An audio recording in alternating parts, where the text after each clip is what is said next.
Hello students. पिछले video lecture के अंदर हम लोगों ने आवेशन की विधियां पढ़ी थी। किसी बॉडी को हम लोग किस प्रकार से आवेशित कर सकते हैं। और आज के इस वीडियो लेक्चर के अंदर हम लोग आवेश का मात्रक क्या है और आवेश के अपने खुद के गुणधर्म क्या हैं, इनके बारे में स्टडी करेंगे। तो लेट्स स्टार्ट। आवेश का मात्रक। आवेश का जो मात्रक है वो क्या क्या हो सकते हैं वो देखिए। सबसे पहले हम बात करें एसआई मात्रक। आवेश का जो एसआई मात्रक होता है वो होता है कूलॉम, जिसको हम सी से रिप्रेजेंट करते हैं। दूसरा, हम लोग जानते हैं कि आवेश प्रवाह की दर को धारा कहते हैं। तो I is equal to Q by T, then Q is equal to कितना हो जाएगा, IT हो जाएगा। इसको हम क्या कहेंगे, इसका मात्रक क्या हो जाएगा, एम्पियर। इसका क्या हो जाएगा, सेकंड। तो इसलिए आवेश का दूसरा मात्रक क्या बन जाएगा, एम्पियर सेकंड। Ampere second. तो एक तो आपका हो जाएगा कूलॉम और दूसरा हो जाएगा एम्पियर सेकंड। ठीक है, ये आपके एसआई मात्रक। इसके अलावा इसका सीजीएस मात्रक देखो। इसका सीजीएस मात्रक होता है ESU। क्या होता है, ESU। इसको हम बोलते हैं इलेक्ट्रोस्टैटिक यूनिट। इलेक्ट्रोस्टैटिक यूनिट, और हम इसको बोलते हैं स्टेट कूलॉम भी कहते हैं। क्या कहते हैं इसको, स्टेट कूलॉम भी कहते हैं। और साथ ही फ्रैंकलिन, क्या कहते हैं, फ्रैंकलिन भी इसको कहते हैं। तो सीजीएस मात्रक आवेश का होता है ESU, जो इससे छोटा मात्रक होता है। और एसआई मात्रक कूलॉम हो गया, और ये हो गया एम्पियर सेकंड। एक कूलॉम जो है वो होता है 3 × 10⁹ ESU। एक कूलॉम कितना होता है, 3 × 10⁹ ESU होता है। ये स्टेट कूलॉम का हो गया। अब मैं आपको बता दूं कि जो सीजीएस मात्रक है, आवेश का जो सबसे छोटा मात्रक है, उसको हम लोग ESU कहते हैं। मीन्स ये हुआ कि ESU जो है वो क्या है, सबसे छोटा मात्रक। आवेश का सबसे छोटा मात्रक क्या है, ESU। अगर ये सबसे छोटा मात्रक है और सबसे बड़ा मात्रक सबसे बड़ा मात्रक वो है फेराडे। क्या है, फेराडे। आवेश का सबसे बड़ा मात्रक क्या है, फेराडे। और एक फेराडे जो है वो होता है 96,500 कूलॉम। 96,500 कूलॉम के बराबर होता है। वैसे कूलॉम भी बहुत बड़ा मात्रक होता है, उससे भी बड़ा एक मात्रक और होता है, वो होता है फेराडे, 96,500 कूलॉम। तो ये आवेश के क्या हैं, मात्रक। तो ये आपको याद रखने हैं। इसको फटाफट आप उतार लें, पॉज करके इसको आप उतार लें। ठीक है, और मैं फिर इसको आगे लेता हूं।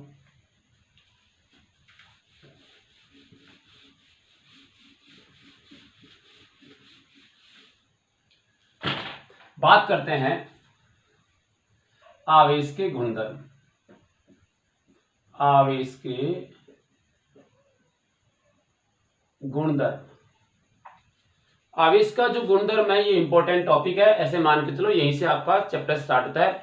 इससे पहले वाले सभी वीडियोस के अंदर हम लोगों ने केवल इंट्रोडक्टरी पार्ट पढ़ा है, और हम जानना चाहते हैं कि हम लोग इस 12th क्लास में जो फिजिक्स पढ़ने वाले हैं, जिसको मैं पहले बोल रहा था कि 12th क्लास में जो हीरो है वो कौन है, चार्ज है।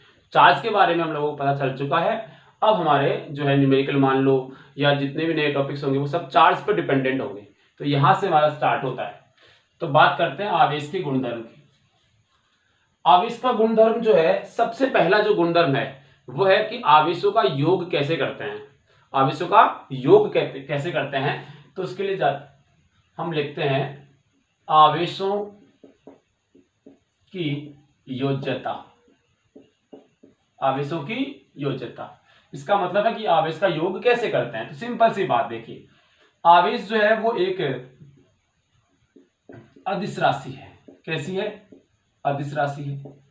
जब आवेश अदिश राशि है तो इसका योग कैसे करेंगे, जैसे हम लोग अदिश राशि का करते हैं, मतलब इसका तो बीजगणितीय योग होगा। कैसा होगा, बीजगणितीय योग। इसका योग जो हम करेंगे वो कैसा करेंगे, बीजगणितीय योग करेंगे। इसका क्या मतलब हुआ कि किसी भी सिस्टम में जितने भी आवेश है उन सबका योग बीजगणितीय योग के तरीके से ही करना चाहिए। मतलब ये हुआ कि हमारे पास मान लो ये सिस्टम है जिसके अंदर 5Q चार्ज है प्लस का, माइनस का 3Q चार्ज है जो है माइनस का, प्लस का मान लो और 2Q चार्ज है, राइट। एक सिस्टम है, सिस्टम के अंदर इतने चार्ज है।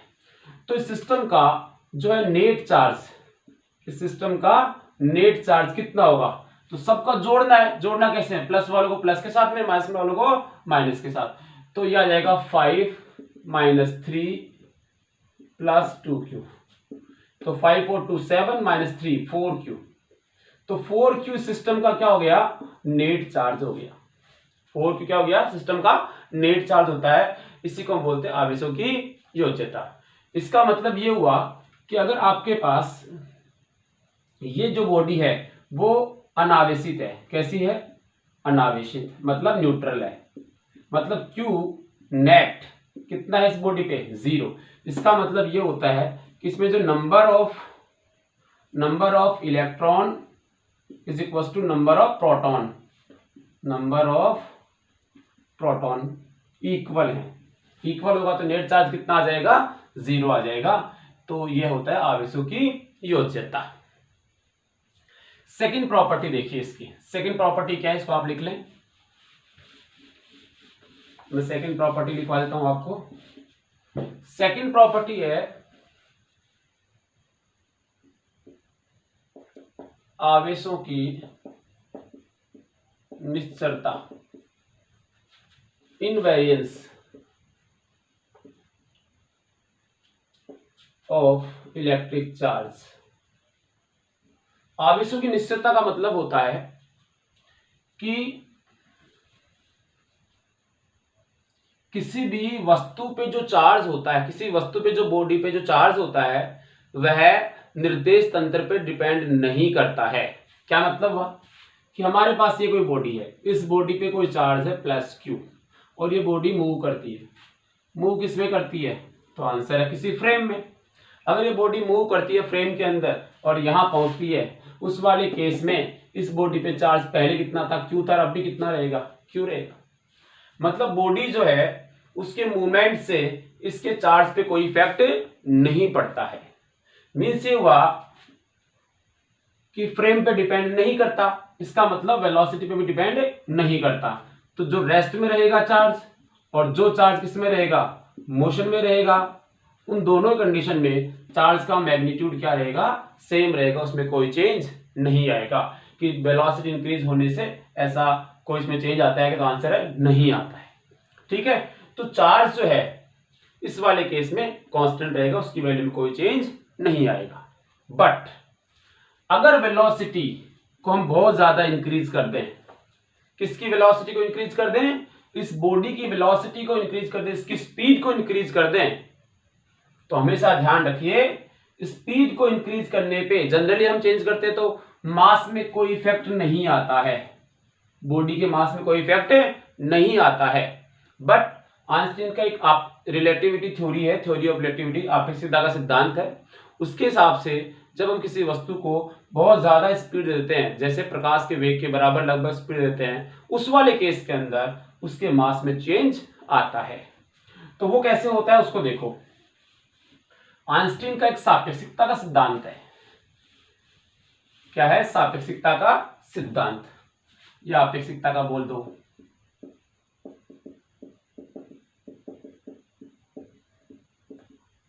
आपेक्षिकता का सिद्धांत, आपेक्षिकता सिद्धांत क्या कहता है, m is equal to M not upon 1 minus V square by C square. ठीक है, अब ये m नॉट क्या है, तो आंसर है rest mass of body.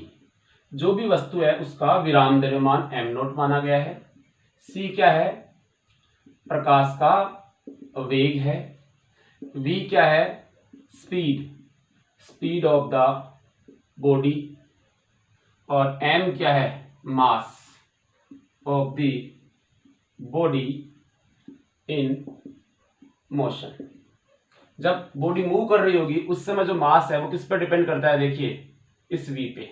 c constant है, प्रकाश का वेग कांस्टेंट है। जब बॉडी रुकी हुई है उसका जो भी मास है वो भी क्या है, कांस्टेंट है। लेकिन वो चल रही है, उसकी स्पीड इंक्रीज हो रही है, उस वाले केस में m की वैल्यू भी इंक्रीज होती है। मैं इसलिए बता रहा हूं ये थ्योरी कि एक चीज और होती है, एक तो हमने बोला है आवेश और एक होता है विशिष्ट आवेश। विशिष्ट आवेश, विशिष्ट आवेश क्या होता है कि किसी वस्तु पे जो आवेश है सपोज Q और उस वस्तु के द्रव्यमान के अनुपात को विशिष्ट आवेश कहते हैं। किसी वस्तु के आवेश और उस वस्तु के द्रव्यमान के अनुपात को हम क्या कहते हैं, विशिष्ट आवेश कहते हैं। ध्यान रखना, मैं यहां आवेश काम में ले रहा था, उस वाले केस में बॉडी के आवेश में कोई चेंज नहीं होता है, चाहे बॉडी मूव करे और चाहे रुकी रहे। बट विशिष्ट आवेश की अगर हम बात करें जिसको Q/m से दर्शाया जाता है, Q/m को विशिष्ट आवेश कहते हैं, तो हमने लिखा विशिष्ट आवेश Q/m। ठीक है, this m is this m, so m is equal to m0/√1 - v²/c²। अब सोचिए अगर v की वैल्यू को इंक्रीज किया जाएगा, लगभग कितना हो जाए, वो c के आसपास हो जाए। उतनी ज्यादा स्पीड में अगर ये वैल्यू इंक्रीज हो जाएगी तो ये पूरी टर्म क्या होगी, डिक्रीज हो जाएगी। ठीक है, तो आपका m क्या हो जाएगा, इंक्रीज हो जाएगा। तो m इंक्रीज होने से क्या डिक्रीज हो जाएगा, विशिष्ट आवेश। तो हमेशा वेलोसिटी अगर इंक्रीज होती है, वेलोसिटी क्या होती है, इंक्रीज, वो भी किस टाइप से, अप टू c के आसपास, उस वाले केस में आपका जो मास है, कौन सा mass, mass of the body in the motion, वो क्या होगा, इंक्रीज। और उसके इंक्रीज होने से, इसके इंक्रीज होने से क्या डिक्रीज हो जाएगा, विशिष्ट आवेश। विशिष्ट आवेश। अब ध्यान दें, यहां विशिष्ट आवेश कैसा है, परिवर्ती, वो बदल रहा है, जबकि सिंपल आवेश क्या हो रहा था, चेंज नहीं हो रहा था। वो जो आवेश था वो चाहे रेस्ट में था, जैसे मैं लिखूं Q रेस्ट में था, और या फिर Q किसमें, मोशन में था, कोई इफेक्ट नहीं आ रहा था। बट यहाँ विशिष्ट आवेश में क्या आता है, कोई चेंज आता है। अगर वेलोसिटी इंक्रीज होती है तो विशिष्ट आवेश क्या होता है, डिक्रीज होता है। ठीक है, तो ये था आपका सेकंड, आवेशों की निश्चितता क्या होती है। ठीक है, इसको आप उतार लें, फिर उसके बाद थर्ड प्रॉपर्टी पढ़ते हैं। पॉज करके उतार लें आप, मैं थर्ड प्रॉपर्टी कराता हूं।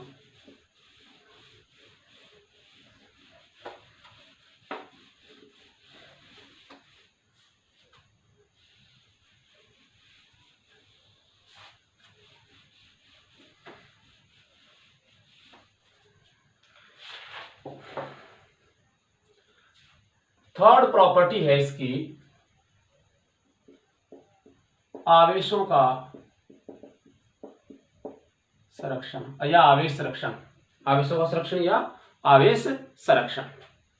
देखो नाम से समझ में आता है कि कोई भी विलगित निकाय, कौन सा निकाय, विलगित निकाय,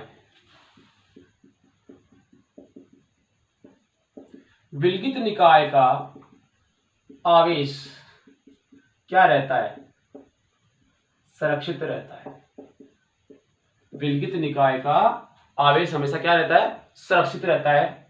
अर्थात ये हुआ कि आवेश को ना तो उत्पन्न किया जा सकता है और ना ही आवेश को नष्ट किया जाता है। आवेश को केवल एक बॉडी से दूसरी बॉडी में ट्रांसफर किया जा सकता है। हम कभी भी आवेश को उत्पन्न नहीं कर सकते। अच्छा भाई, अगर हम उत्पन्न नहीं कर सकते हैं तो केवल क्या कर सकते हैं, ट्रांसफर कर सकते हैं। केवल क्या कर सकते हैं, ट्रांसफर कर सकते हैं। ठीक है, दूसरा ये है कि कोई भी इक्वेशंस हम लोग जो साइंस में लिखते हैं, रिएक्शन वगैरह लिखते हैं, उससे भी आप इस चीज को समझ सकते हैं। तीसरी बात मैं ये कह दूं आपसे कि अकेला आवेश, अकेला प्लस या फिर अकेला माइनस कभी भी बनाए नहीं जा सकते हैं, इनका अस्तित्व नहीं है। ना तो प्लस के अकेले का है और ना ही माइनस के अकेले। ये दोनों हमेशा पेयर की फॉर्म में मिलते हैं। हमेशा किसकी फॉर्म में मिलते हैं, पेयर की फॉर्म में। कुछ इसके एग्जांपल्स लेते हैं। देखिए इसको एग्जांपल से समझते हैं कि आवेशों का संरक्षण क्या होता है। देखिए सपोज पहला एग्जांपल लेता हूं मैं, ये एक इलेक्ट्रॉन है, ये क्या है इलेक्ट्रॉन, और मान लो हमने इलेक्ट्रॉन, एक और होता है प्लस, इलेक्ट्रॉन को इसको बोलते हैं हम लोग पॉजिट्रॉन। इलेक्ट्रॉन का एंटी पार्टिकल होता है प्रतिकण, जिसको हम कहते हैं इलेक्ट्रॉन का प्रतिकण जो है उसको हम बोलते हैं पॉजिट्रॉन, और ये क्या है हमारा इलेक्ट्रॉन। जब इलेक्ट्रॉन और पॉजिट्रॉन दोनों मिलते हैं उस वाले केस के अंदर, देखो इसका भी कोई मास है, इसका भी कोई मास है, तो मास जो है आइंस्टीन थ्योरी क्या कहते हैं, E बराबर mc स्क्वायर, कि जब कोई मास नष्ट होता है तो उससे हमेशा क्या बनती है, ऊर्जा बनती है। तो ये जब दोनों क्रिया करके मिल जाएंगे तो ये खुद खत्म हो जाएंगे, लेकिन इनकी जगह पे क्या बनेगा, एक ऊर्जा मिलेगी, इनसे क्या मिलेगी ऊर्जा। उस ऊर्जा को हम गामा लिखते हैं, क्या लिखते हैं, गामा लिखते हैं उस ऊर्जा को। और वो ऊर्जा जो हमें यहां मिली है, this is gamma, electromagnetic wave, विद्युत चुंबकीय तरंग के रूप में। वो जो ऊर्जा मिलती है किसकी फॉर्म मिलती है, विद्युत चुंबकीय तरंग में। आगे जाके आप जो है मॉडर्न फिजिक्स पढ़ोगे उसके अंदर ये सब चीजें आपको मिलेंगी। मैं इस केवल एग्जांपल बता रहा हूं कि संरक्षण कैसे होता है। देखिए इस पे आवेश कितना है, 1.6 × 10⁻⁻⁹। इस पे आवेश कितना है, प्लस 1.6 × 10⁻⁻⁹। इन दोनों को आपने ऐड किया, charge net Q net system का कितना आया, 0। इस सिस्टम का चार्ज कितना था, 0। और जब दोनों मिलके इस तरफ आए तो ये जो एनर्जी मिली है इस पे भी चार्ज कितना होता है, 0। ये जो ऊर्जा है ना, इसका चार्ज भी कितना होता है, 0। गामा पे चार्ज 0 होता है, ठीक है। तो इस टाइप से ये तो हो गया आपका ये। दूसरा होता है युग्म उत्पादन, युग्म उत्पादन जिसको भी मैंने बताया कि अकेला जो है पॉजिटिव या अकेला जो है नेगेटिव नहीं बन सकता है, ये हमेशा किसकी फॉर्म में बनेगा, युग्म की फॉर्म में। इसका जस्ट उल्टा प्रोसेस देखिए, अगर मेरे पास गामा है मतलब एनर्जी है, और उस एनर्जी को हम जो है वापस में बनाएंगे तो क्या बनेगा, इलेक्ट्रॉन प्लस पॉजिट्रॉन। तो ये दोनों किस में मिले हमें, युग्म के रूप में। जो एनर्जी यहां मिली थी वो वापस लुप्त होके किसकी फॉर्म में आ जाएगी, इलेक्ट्रॉन और पॉजिट्रॉन की फॉर्म में आ जाएगी। ऐसे ही हम लोग और भी एग्जांपल ले सकते हैं, जैसे रेडियो एक्टिविटी होती है। रेडियो एक्टिविटी में एग्जांपल लेते हैं यूरेनियम 238, 92 यूरेनियम 238। जब इस पे इसका विखंडन होता है तो थोरियम बनता है प्लस हीलियम बनता है 2He4, ठीक है। तो ये आपका जो है यहां पे आ जाएगा 234। यहां पे कितना चार्ज है, 92। इस तरफ देखो 92 प्लस 2 वापस कितना हो गया, 92। तो रिएक्शन से पहले का चार्ज और रिएक्शन के बाद का चार्ज क्या हो गया, सेम। इसका मतलब आवेश कैसा है, संरक्षित है। समझ में आ गई बात शायद। इसको बोलते हैं हम आवेश संरक्षण का नियम। और देखो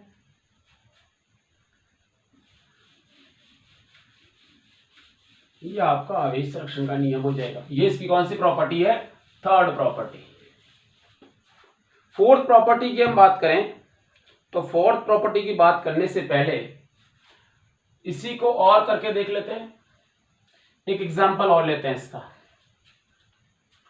इसका एग्जांपल हम लेते हैं। मान लीजिए आपके पास ए बी और सी तीन गोले हैं, धातु के बने हुए, तीनों एक ही धातु के बने हुए, और तीनों की मान लो त्रिज्या समान है।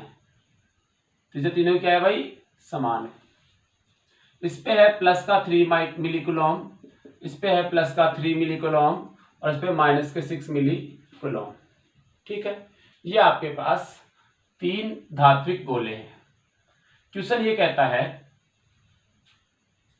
कि इस गोले को पहले ए के साथ में संपर्क में लाओ, ए और सी। तो इस पे कितना था 3, इस पे कितना था माइनस का 6। जब इन दोनों को अलग करेंगे तो ए के पास कितना आ जाएगा और सी के पास कितना आ जाएगा, ये हम पहले भी पढ़ चुके हैं और यहां से भी हमें वही चीज पढ़नी है। जैसे मान लो इन दोनों को एक सिस्टम मानूं मैं, तो इन दोनों को एक सिस्टम में कितना चार्ज हो गया, +3 - 6 कितना हुआ, -3। तो सिस्टम का चार्ज कितना हो गया, -3 मिली कूलम सिस्टम का चार्ज हो गया। और जब दोनों आइडेंटिकल होते हैं तो इन दोनों को जब अलग किया जाएगा उस वाले केस में दोनों में हाफ हाफ हो जाता है। तो ये हम पहले पढ़ चुके 3/2 मिली कूलम और 3/2 मिली कूलम। ये आपका ए और ये आपका सी। ठीक है, अब ये कहता है हमसे, अब सी को, इस वाले केस में सी को बी के साथ में संपर्क में ले जाता है, तो ये आपका है बी और ये आपका है सी। सी के पास कितना है 3/2 मिली कूलम, जबकि बी के पास कितना है प्लस का 3 मिली कूलम। अब देखिए इस पूरे सिस्टम का चार्ज कितना है, इन दोनों को ऐड करो। चार्ज को ऐड करने का तरीका हमने पहले देख लिया, दोनों को ऐड करना है, तो कितना जाएगा 3 दूनी 6 माइनस 3 कितना जाएगा क्यू नेट इसका 3/2। इसका सिस्टम का चार्ज कितना जाएगा 3/2 मिली कूलम। जब इन दोनों को अलग अलग करेंगे तो किससे डिवाइड करना पड़ेगा 2 से डिवाइड करना पड़ेगा, तो 2 से डिवाइड करोगे तो कितना आ जाएगा 3/4 मिली कूलम, इसके पास 3/4 मिली कूलम प्लस में, और ये भी किसमें प्लस में मिलेगा, ये बी और सी। ठीक है, तो सिस्टम का जो चार्ज हमें होता है वो हमेशा क्या होता है कांस्टेंट होता है। ठीक है, ये दोनों देखिए, इसका पहले का चार्ज क्या था, बाद का चार्ज क्या था, ये सबका निकाल के भी आप निकालोगे तो आपके पास संरक्षित ही आएगा। अब ये कहता है कि अब बताइए इस केस के अंदर ए और बी में, बी और सी में, और सी और ए में क्या आकर्षण होगा, प्रतिकर्षण होगा, या कोई इफेक्ट नहीं आएगा। तो आंसर है ए को देखो और सी को देखो। ए के पास कितना चार्ज है माइनस में है जो भी है, और बी के पास कैसा है प्लस में है, तो ए और बी के बीच में एक है माइनस और एक क्या है प्लस है, तो विपरीत प्रकृति होगी तो क्या होगा आकर्षण, इसमें आकर्षण होगा ए और बी में। दूसरा बी और सी देखिए, बी और सी, इसमें माइनस एक में प्लस, इसमें भी क्या होगा आकर्षण। सी और ए में देखो, सी और ये क्या है, ये सी है और ये क्या है ए, सॉरी बी और सी, अच्छा बी और सी है ना, बी और सी में क्या है प्लस और प्लस, तो प्लस और प्लस का मतलब हुआ प्रतिकर्षण होगा, बी और सी में यहां प्रतिकर्षण होगा। और सी और ए की बात करो, ये सी है और ये सी है और ये ए है, इनके बीच में ये प्लस और ये माइनस, क्या हो जाएगा आकर्षण। ठीक है, तो ये आ जाएगा आपका आवेशों का संरक्षण। लिख लें आप इसको, फिर आगे करते हैं क्वेश्चन को। ठीक है, चलिए ये इसकी थर्ड प्रॉपर्टी हो गई। अब बात करते हैं फोर्थ प्रॉपर्टी की। चौथा गुणधर्म क्या है, इंपॉर्टेंट है, आवेश का क्वांटीकरण। आवेश का क्वांटीकरण, आवेश का क्वांटाइजेशन क्या होता है। तो इसके लिए मैं आपको ये बताऊं कि आवेश जो है ट्रांसफर तो होता है, ये तो हमने देख लिया कि आवेश जो है वो एक बॉडी से दूसरी बॉडी में ट्रांसफर होता है। बट जब वो एक बॉडी से दूसरी बॉडी में ट्रांसफर होता है, इस बॉडी से जब वो इस बॉडी में जाएगा तो यहां से कितना आवेश दूसरी बॉडी में गया।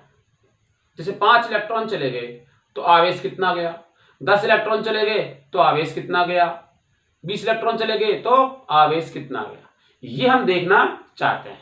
इसके लिए क्या हुआ, ये पता होना चाहिए ना कि 1 इलेक्ट्रॉन जाता है तो कितना आवेश जाएगा, तो 10 आएंगे तो 10 से 1 वाले को मल्टीप्लाई करके हम निकालेंगे कितना आवेश आएगा। तो इसके लिए क्या हुआ, रॉबर्ट ए मिलिकन साइंटिस्ट थे, उन्होंने तेल की बूंदों पे एक एक्सपेरिमेंट किया। विद्युत क्षेत्र के अंदर उन बूंदों को ड्रॉप करवाया गया, गिराया गया और उन पे आवेश आ गया।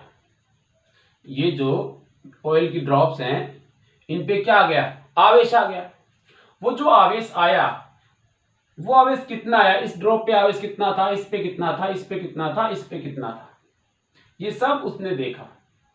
और जब ये देखा तो उसने पाया कि एक ड्रॉप ऐसी थी जिसपे आवेश कितना आया, दूसरी ड्रॉप इतनी थी ऐसी थी जिसपे इतना आवेश आया,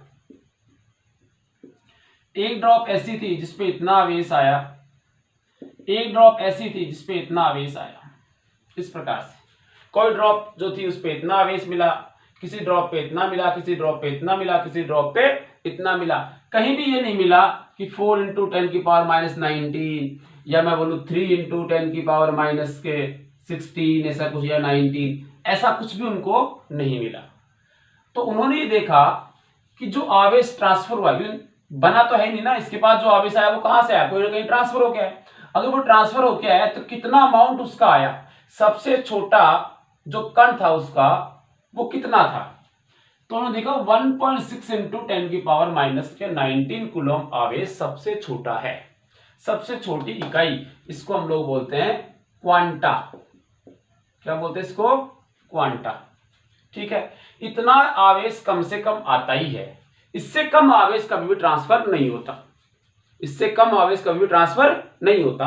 मींस इस बॉडी पे कोई आवेश अगर आया है तो कम से कम कितना आएगा, 1.6 इंटू 10 की पावर माइनस के 19 कूलम आएगा।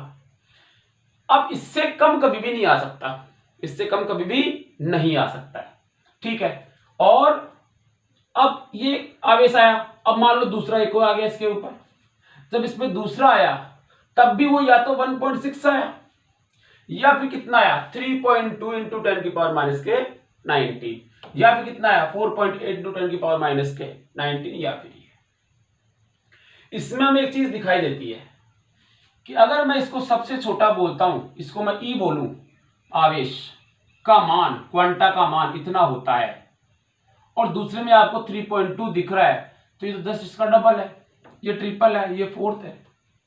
मींस ये हुआ कि ये अगर ई है तो ये कितना है 2e, ये कितना है 3e, ये कितना है 4e, 5e, 6e, ne।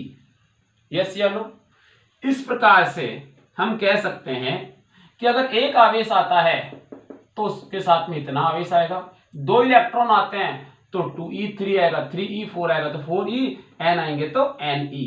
तो अगर n आता है तो उस पर जो चार्ज कितना हो गया, q is equal to ne।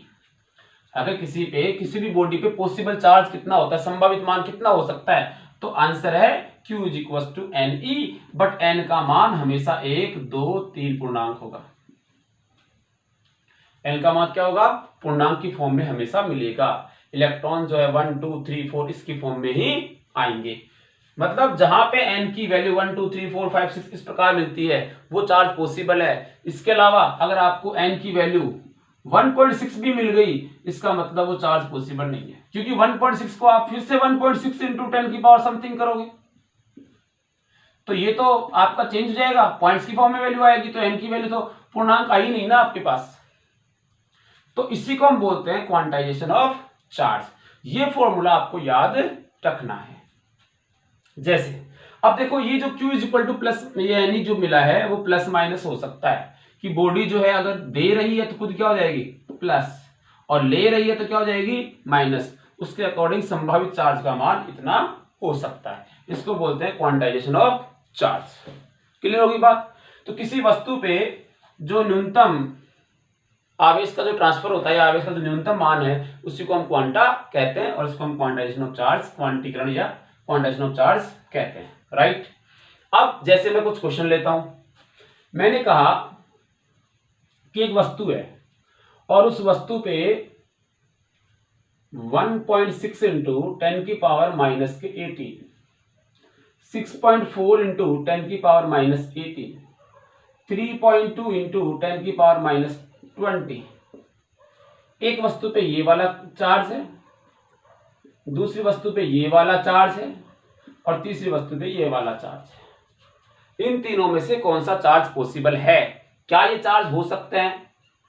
ठीक है, इसको निकालने के लिए हमें क्या निकालना होगा, n की वैल्यू पूर्णांक आनी चाहिए तब तो ठीक है, अदरवाइज नहीं है। कैसे देखो, जैसे मैं इसकी बात करूं तो n इज इक्वल टू क्या आ जाएगा QE, तो यह आ जाएगा Q is equal to Q by E। कितना चार्ज बोला 1.6 इंटू 10 की पावर माइनस के 18 अपॉन 1.6 इंटू 10 की पावर माइनस के 19, ये तो कैंसिल हो जाएगा, और ये आ जाएगा प्लस में कितना 10, तो n की वैल्यू कितनी आ जाएगी 10। मतलब किसी इतना चार्ज पॉसिबल है, इतना चार्ज पॉसिबल है, क्योंकि 10 आ रहा है आंसर 1 से, अब ये कैंसिल हो जाएगा, ये प्लस का 10 बच जाएगा। इसको देखो किसका डिवाइड होगा 6.4 में 16 32 सोचोगे 64 4 0, इसका कितना आएगा n 40, इसका n कितना आया 10, ये भी पॉसिबल है, ये भी पॉसिबल है। इसका निकालो जरा, ये कितना आएगा 16 दूनी 32, 0.2, 20 है ना ऊपर, -2, इसका n आएगा 0.2। अब 0.2 तो हो ही नहीं सकता, 0.2 नहीं हो सकता, n की वैल्यू क्या होगी 1 2 3 4। इसका मतलब किसी भी बॉडी पे इतना चार्ज पॉसिबल नहीं है। इतना चार्ज अगर कह भी दिया गया कि एक बॉडी के ऊपर इतना चार्ज है तो कितने इलेक्ट्रॉन ट्रांसफर होंगे, आप बोल देना इतना चार्ज पॉसिबल नहीं है, क्योंकि कितने इलेक्ट्रॉन ट्रांसफर होंगे, 0.2 कौन से इलेक्ट्रॉन होने लग गए, संख्या तो इस फॉर्म में आनी चाहिए 1 2 3 4 की फॉर्म में। इसलिए हम ये कहेंगे अगर ऐसी वैल्यू आती है तो पॉसिबल नहीं है। जैसे मैंने बोला 1.2e, क्या ये पॉसिबल है, नहीं।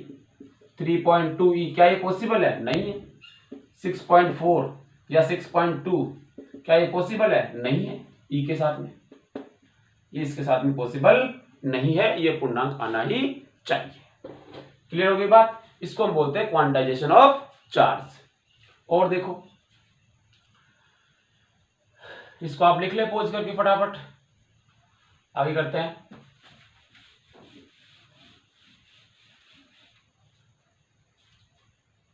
क्वेश्चन है कि 1 कूलॉम आवेश में कितने इलेक्ट्रॉन होते हैं।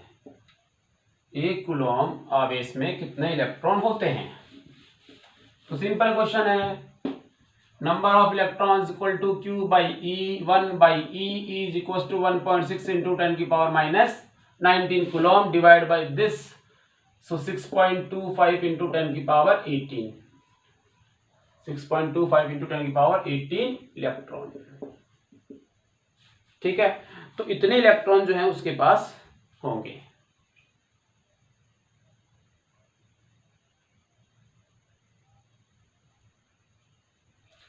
ओके, आगे देखते हैं। तो ये था क्वांटाइजेशन ऑफ चार्ज। तो क्वांटाइजेशन ऑफ चार्ज के अंदर आपको ये देखना है Q is equal to N E, Q is equal to N E. ठीक है, अब इसके अलावा ये जो हम लोगों ने E लिखा है, E is equal to 1.6 into 10 की पावर माइनस के 19, ये जो हमने लिखा है, क्या इससे छोटा आवेश भी पॉसिबल है, क्या इससे छोटा आवेश भी पॉसिबल है। तो इसका आंसर ये है कि पॉसिबल तो है, बट वो न्यूक्लियस में होता है। वो किस में होता है, न्यूक्लियस में होता है। उसका अभी तक स्वतंत्र रूप से उसकी पुष्टि नहीं होती है, नहीं हुई है उसकी पुष्टि अभी तक स्वतंत्र रूप से, और उनको हम लोग क्वार्क कहते हैं। कभी आपने नाम सुना हो क्वार्क। इलेक्ट्रॉन से छोटी इकाई भी होती है जिसको क्या कहते हैं, क्वार्क कहते हैं, बट ये कहां पॉसिबल है, तो आंसर है न्यूक्लियस में। किसमें पॉसिबल है, ये न्यूक्लियस में पॉसिबल है। इनकी स्वतंत्र रूप से अभी तक पुष्टि नहीं हुई। अब ये जो क्वार्क होता है, ये जो क्वार्क होता है वो क्वार्क 2 टाइप्स का होता है। कितने टाइप्स का होता है, 2 टाइप्स का। एक होता है अप क्वार्क और एक होता है डाउन क्वार्क। एक तो होता है अप क्वार्क और एक क्या होता है, डाउन क्वार्क। अप क्वार्क जो होता है उस पे चार्ज होता है 2/3e और डाउन क्वार्क पे चार्ज होता है E/3 माइनस में। देखिए हमने आवेश कितना बोला उस पे 1.6 इंटू 10 की पावर माइनस के 19, और अप क्वार्क और डाउन क्वार्क उससे भी छोटे पार्टिकल्स हैं, इलेक्ट्रॉन से भी छोटे पार्टिकल्स हैं, और उनको हम अप और डाउन कहते हैं। अप क्वार्क पे चार्ज होता है 2/3e और डाउन क्वार्क पे चार्ज होता है माइनस के E/3। इसकी वैल्यू आपको पहले से पता है, मतलब अपने आप ही छोटी होगी इसमें भी। ठीक है, ये इससे छोटी डाउन क्वार्क के लिए आ जाएगा। अब अगर ऐसा होता है तो फिर प्रोटॉन और न्यूट्रॉन और इलेक्ट्रॉन किससे मिलकर बने होते हैं, तो आंसर इनसे मिलकर बने होते हैं। कैसे, देखो अगर हम प्रोटॉन की बात करें और अगर हम बात करें किसकी, न्यूट्रॉन की, और एक हम बात करें किसकी, इलेक्ट्रॉन की। देखो इलेक्ट्रॉन जो बनता है उसके अंदर 3 डाउन क्वार्क काम में आता है। 3 डाउन क्वार्क का मतलब E/3 minus E by three minus के ई बाई थ्री। देखिए कितना हो जाएगा, 3 ई बाई थ्री माइनस में माइनस की, ये माइनस की आया। और इलेक्ट्रॉन पे कितना चार्ज होता है, माइनस की। इसका मतलब 3 डाउन क्वार्क से मिलकर क्या बनता है, इलेक्ट्रॉन। न्यूट्रॉन और प्रोटॉन भी बनेंगे इसमें, ठीक है। इसमें जो है और इसमें जो है ये होते हैं।